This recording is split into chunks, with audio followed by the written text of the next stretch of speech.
ल नमस्कार। आज म दुवै आँखा नदेख्ने दृष्टिविहीन राष्ट्रिय स्वतन्त्र पार्टी रासपाको सदस्य गौरव बोहरा छेत्री। हाम्रो केन्द्रीय कार्यालय रासपाको केन्द्रीय कार्यालय यो काठमाडौँको वनस्थलीमा आइपुगेको छु र पक्कै पनि धेरै नै खुसी लागेको छ। आज मैले पनि सदस्यता लिन पाएँ।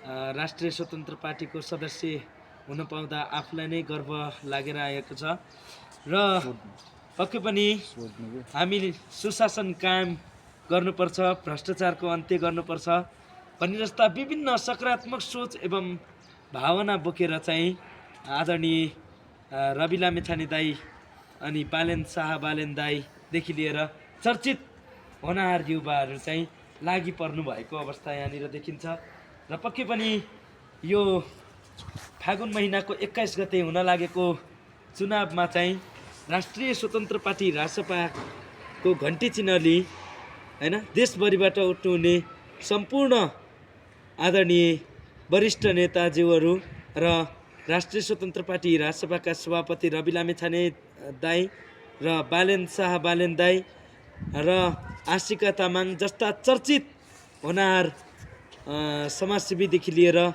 होनहार युवाहरूलाई चाहिँ अत्याधिक बहुमतले विजय गराउनको लागि म हार्दिक अनुरोध गराउन चाहन्छु। किनभने नयाँ पुस्ताले पनि पालो पाउनुपर्छ, देश विकास गर्न र सुशासन कायम गर्नका निम्ति लागि पर्नु भएको कुरा जानकारी गराउन चाहन्छु। त्यसैले सबैले चाहिँ पुरानालाई बिर्सी हैन नयाँलाई चाहिँ पालो दिउँ भन्ने सल्लाह सुझाव एवं प्रतिक्रिया यहाँनिर व्यक्त गर्दै अहिलेको लागि यो भनाइलाई व्यक्त गर्छु। अनि तपाईँले हजुर। यो राष्ट्रिय स्वतन्त्र पार्टी कार्यालय आउँदै गर्दाखेरि हजुर हजुर। अनि रवि दाईलाई गाली गर्ने, रवि दाईलाई नराम्रो भन्ने, रवि दाई प्रति कटाक्ष राख्नेहरूलाई के भन्नुहुन्छ? अब सुन्नुहोस्, अब कटाक्ष राख्नेहरूलाई अब भुक्ने कुकुर भुक्दै रहन्छ होइन, सिधा कुरा भन्नुपर्दा भुक्ने कुकुर भुक्दै रहन्छ। अब रवि दाईलाई हुन त यो झोलेहरूले विभिन्न झोलेहरूले जेलमा कोचेरै छोडेको हुन् बिना प्रमाण होइन। अब अन्तिम इच्छा सोध्ने उद्देश्यदेखि लिएर बिना प्रमाणमा चाहिँ उहाँको बेडरुममै लिएर पक्राउ गरेका पनि थिए कुनै दिनमा। अब त्यो चाहिँ अब यस्तो हो, रवि लामिछाने दाई भनेको एउटा भर्खरको होनहार युवा हो जस्तो मलाई लाग्दछ होइन।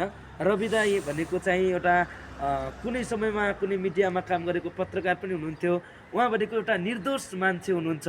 निर्दोष मान्छेलाई चाहिँ त्यसरी फसाइनु र रवि दाईलाई चाहिँ जसले कटाक्ष दिन्छ त्यसलाई चाहिँ रवि दाईले पनि छोड्नु हुँदैन कुनै पनि हालतमा भन्ने म अनि चाहन्छु। तपाईँहरू जस्तो दृष्टिविहीनलाई रवि दाईले चुनाव जितिसके पछाडि रवि दाईको धारणा अनि तपाईँहरूको सोचाइ, तपाईँहरू मनमा लागेको कुराहरू के छ त रवि दाईलाई चुनाव जितेपछिको कुरा? अब रवि दाईले चाहिँ चुनाव जितिसकेपछिको कुरा गर्नुपर्दा होइन, हामीले चाहिँ अब माग्न त के नै सक्छौँ होइन। अब रवि दाईले चाहिँ अब भनिसक्नु भएको छ होइन, रवि दाई बालेन दाईले भनिसक्नु भएको छ हामी प्रधानमन्त्री हुनु मात्र पर्यो, हामीले चुनाव जित्नु मात्र पर्यो, हामी शिक्षा दीक्षा दिलाउँछौँ, रोजगार दिलाउँछौँ, हामी बेरोजगार भएकालाई रोजगार दिलाउँछौँ, विदेशी न बाध्य हुनेलाई चाहिँ स्वदेशमै केही न केही गराउँछौँ भनेर भनिसक्नु भएको छ। पक्कै पनि उहाँहरूले हामीले भन्नै पर्ने छैन, उहाँहरूले चाहिँ सबै काम कार्यहरू निर्धक्कका साथ गर्नुहुनेछ र हामीले पनि एउटा अवसर पाउनेछौँ। अनि तपाईँको 76 जना मार्नेलाई फेरि पनि बालेन शाहलाई ढलाउँछु ढाल्छु भनेर उठिरहेछ, त्यसलाई के भन्नुहुन्छ?